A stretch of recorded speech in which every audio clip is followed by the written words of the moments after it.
ఒకటి కావాలి. ఒకటైతేనే మన సమస్యలు దూరం చేసుకోగలం, మన హక్కులు సాధించుకోగలం ఉద్దేశంతోనే ఇంత దూరం డ్రైవర్ జోడో యాత్ర చేస్తున్నాం. మనం కడప జిల్లాలోనే కాదు, ఆంధ్ర రాష్ట్రంలోనే కాదు, తెలంగాణ రాష్ట్రంలోనే కాదు, ఏ రాష్ట్రాలకే పోతున్నాం. ఇప్పుడు మనం ఇల్లు గెలిచి రచ్చగలవాలి. మేము ఇంతసేపు వేరే రాష్ట్రాలు తిరిగి సరిపోయింది, కానీ మా ఆంధ్ర రాష్ట్రం, మా తెలంగాణ రాష్ట్రంలో చేయలేకపోయినాం.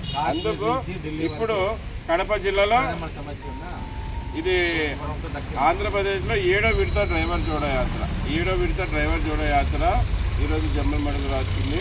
మీరందరూ కూడా కలిసినందుకు చాలా చాలా ధన్యవాదాలు. మీరు చెప్పిన 2-3 పాయింట్లు నాకు నచ్చాయి.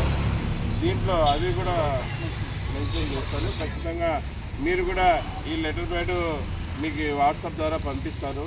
మీరు కూడా ఇదే లెటర్ ప్యాడ్ మీకు సమస్యలు ఉన్నా అవి కూడా ఎక్కించి ఇవ్వండి. ఇదంతా మన సమస్యలు, ఇవన్నీ మన డిమాండ్లే. మేము ఏమంటున్నాం, బండ్లో నిద్రపోవడం కారణంతో సరైన గాలి రాక అటాక్లో చాలా వేల మంది చనిపోయినారు.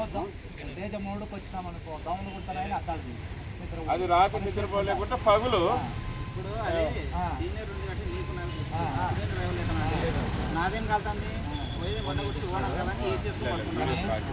సపోర్ట్ చేయండి. కాదన్నా, మీరందరూ కూడా సపోర్ట్ చేయండి. చిన్న మనకి యూగోస్ ఉంటాయి, కిరాయిల విషయంలో కాంపిటీషన్ ఉంటుంది. అది మనకి వ్యాపారం వరకే, బిజినెస్ వరకే పెట్టుకోండి. బయట సమస్య వస్తే మనం డ్రైవర్లమంతా ఒకటే ఉండాలి. అట్లే ఉండండి. అతి త్వరలో మనకి భారీ నష్టం జరగబోతుంది. మీరు గమనించారో లేదో, ఏదో ఆటో డ్రైవర్లకి నష్టం జరుగుతుందని మీరందరూ ఆ ప్రేమలోనే ఉన్నారు. ఆగస్టు 15వ తారీఖున స్వాతంత్రం వచ్చిందని మనం విజయోత్సవాలు చేసుకుంటాం.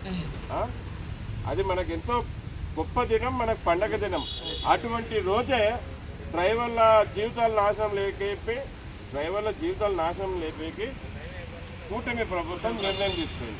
ఏంటి ఆ నిర్ణయం అంటే, ఫ్రీ బస్సులు, ఆడవాళ్ళకి ఫ్రీ బస్సులు. మేమేం ఫ్రీ బస్సులకు వ్యతిరేకంలే.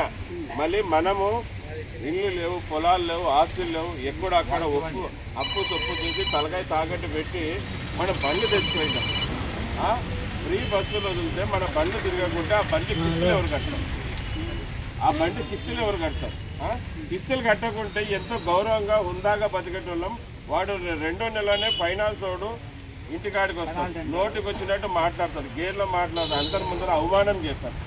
ఆ బాధ తట్టుకోలేక కొన్ని వేల మంది డ్రైవర్లు ఆత్మహత్య చేసుకున్నారు. మళ్ళీ నువ్వు డ్రైవర్కి న్యాయం చేయకుండా ఫ్రీ బస్సులు వదులుతున్నావే. మరి బాబు రావాలి, జాబు కావాలన్నారు. బాబు వస్తే జాబ్ వస్తారు. మా జాబులన్నీ పీకెత్తున్నావు, మా జాబులన్నీ పీకేస్తున్నావు కదా, ఏంటి లాభం? ఇప్పుడు మన ట్యాక్సీ డ్రైవర్లకి నష్టం జరుగుతుంది. ఇంకా ఎక్కువ నష్టం మన ఆటో డ్రైవర్ అన్నాడు. ఒక్కొక్క గ్రామంలో 150 నుంచి 250 ఆటోలు ఉంటాయి. 150, 200, 250 ఆటోలు పిల్లల దగ్గర నోటి కూడు అలా కూర్చున్నారు కదా. అందుకు ఏదో మాట అన్నాడు మన వేదిక ద్వారా చంద్రబాబు నాయుడు గారు, ఫ్రీ బస్సులు వదులుతూ డ్రైవర్లకు కూడా న్యాయం చేస్తా అన్నాడు. డ్రైవర్లకి న్యాయం చేయకపోతే ఫ్రీ బస్సులు వదిలితే చలో రాజధాని మేము పిలిపిస్తాం. ప్రతి డ్రైవర్లు రాండి, అక్కడ పోయి న్యాయ పోరాటం చేసి మన డ్రైవర్లకు జరిగిన నష్టానికి వాళ్ళతో మాట్లాడి మనకు న్యాయం ఖచ్చితంగా 10 తిరగాలంటే కూడా ఈ సమస్యల మీద అంతా మనం పోరాడుతున్నాం. 18 డిమాండ్స్ ఉన్నాయి. ఇంకా కొన్ని ఊర్లలో అన్న వాళ్ళు డిమాండ్స్ ఇచ్చినారు, అవి కూడా